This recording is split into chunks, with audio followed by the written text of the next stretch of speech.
So, ayan, magluto tayo ng i-try natin magluto ng binagoong tokwa at talong. Yan, i-try natin magluto ng ganyan mga ka-channel-loves. Aking mga ingredients, ayan. Bawang, sibuyas, bagoong ating pinaka-special na Tapos tokwa at talong. At may isang perasong siling green. Yan, naka-ready na. Piprituhin ko lang yung tokwa at talong. Ayan guys, magprito tayo mga ka-channel-loves ng tokwa. Prituhin na natin siya.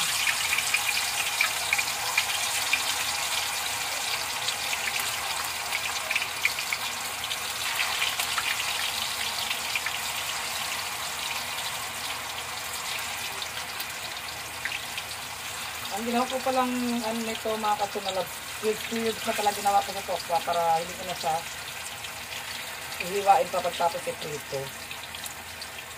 Kaya cubes na ginawa ko.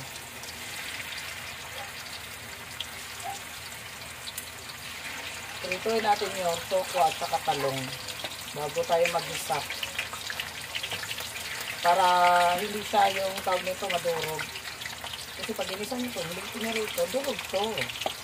Katulad ng puso nyo nadurog.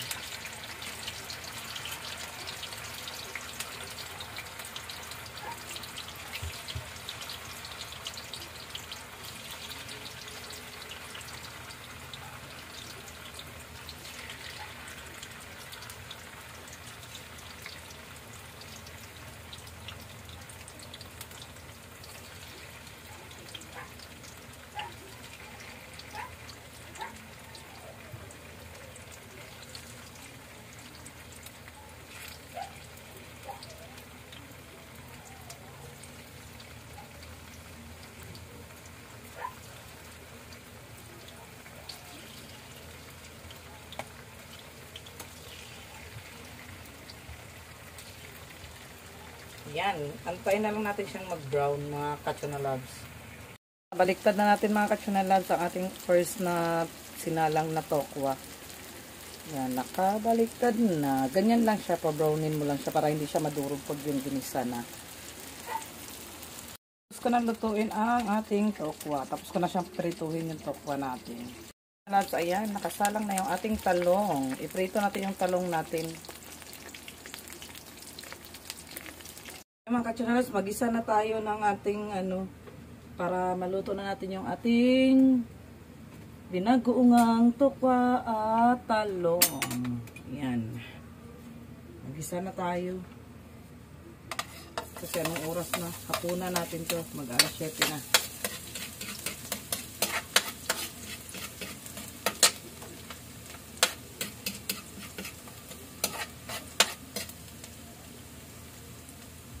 Ayan guys, naka-ready na yung ayan, pinirito ko na siyang bahagya yung kanyang ating talong.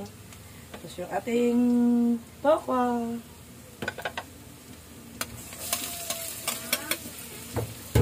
Ayan, lagay na natin yung sibuyas mga ka-channel-loves. Magkano yung sunod ninyo? 35 yung plain na plastic. 35 yung isang balot nakita ko sa palengke. Yung malaki? Yung ganito binili ni tita mo. Bakit? Kaya tanong ko dito.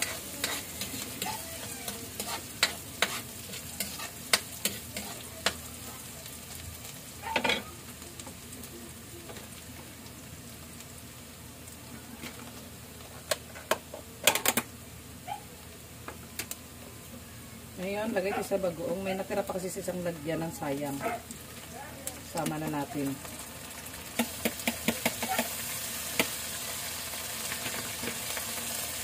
Luto na itong bagoong natin mga ka-channel-loves. Nakagisa na ito. Ayan. Natin bagoong.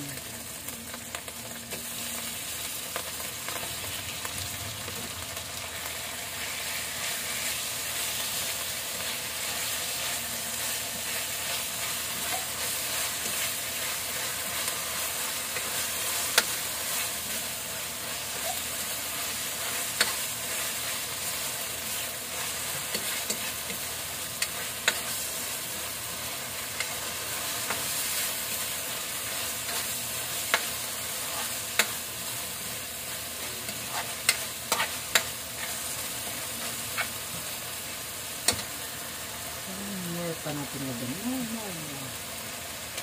Tira lang tayo para sa mangga kasi marami tayong mangga.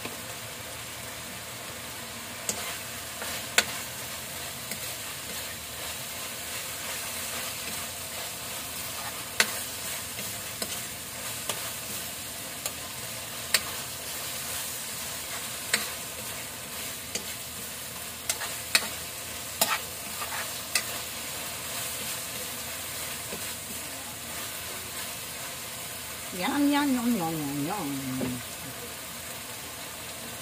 Lagay na natin yung ating tofu.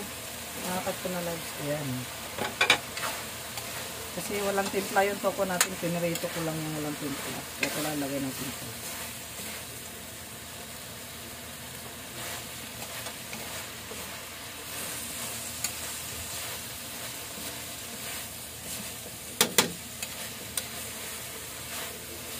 Gusto kong iubos yung bagoong. Huwag kayo mga ka-chunalabsa kasi itong bagoong natin is bisado na to. Kaya kahit di ko siya bisahin na, okay lang yan.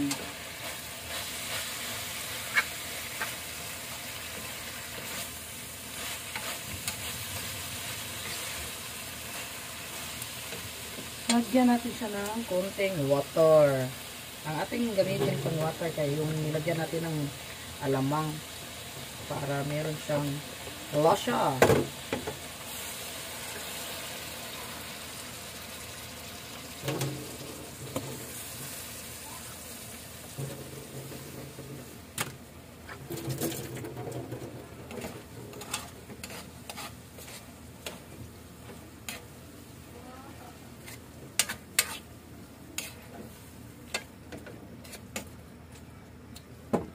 Ay, naku, pusong nalilito. Bago kayo maglagay ng timpla mga katsunalabs, is anahin nyo muna kung maalat na ba siya. Kasi, saka na kayo magdagdag ng ibang ano. Tapos, black pepper po pala ito. Black pepper yan. Lagay tayo ng black pepper.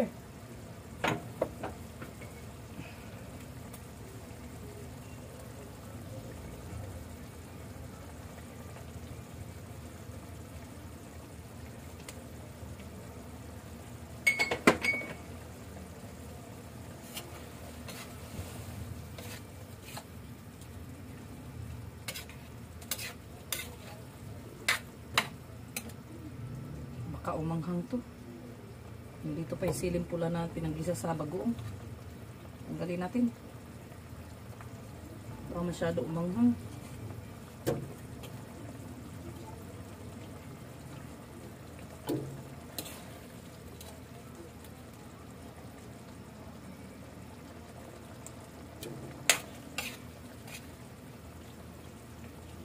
Diba? Ang daming sili.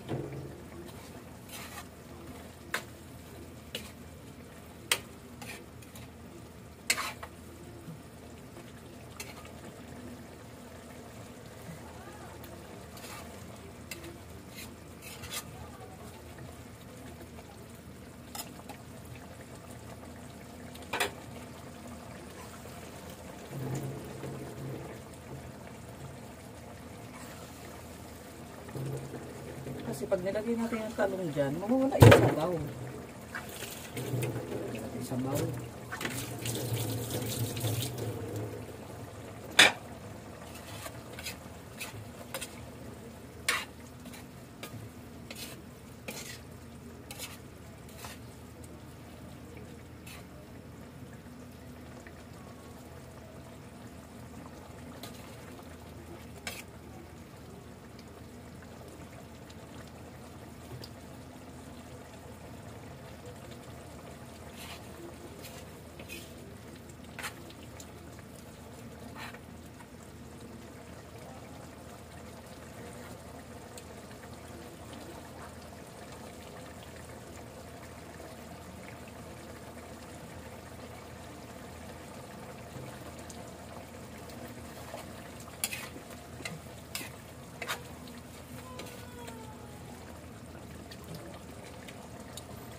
Lagay na natin to guys, mga katsunalads. Ayan.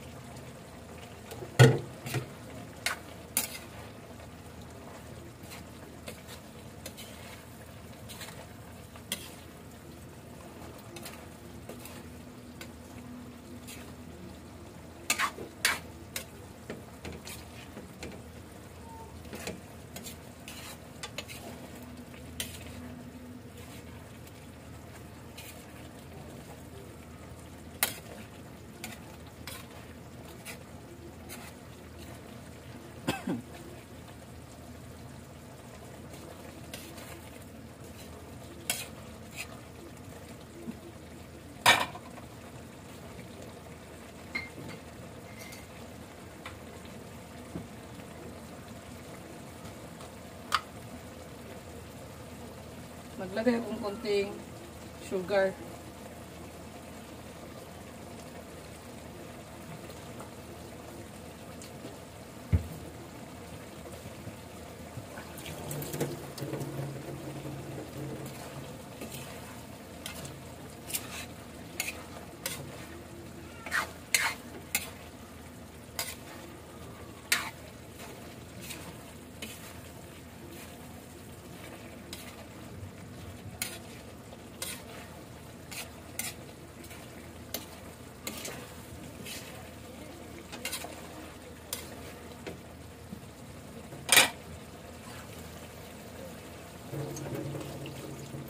Tinatansya ko lang yung sabaw mga ka-Chona Loves kasi ayaw kong masyadong masabaw. Kaya hindi ako naglalagay ng diretso ng maraming sabaw.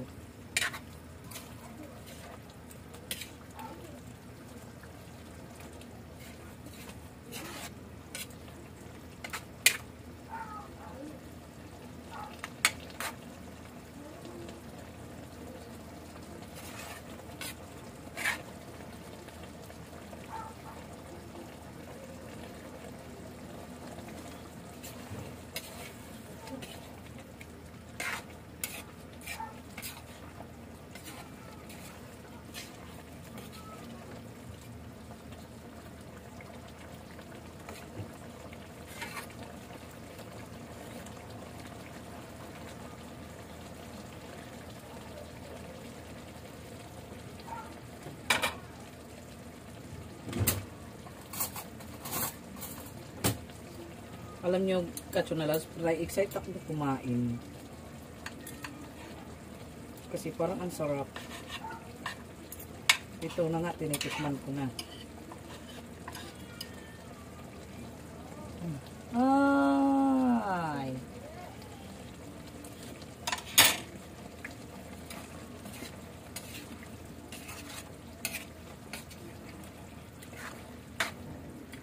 Ang sarap mga ka-Chona Loves. Promise. Okay na yan.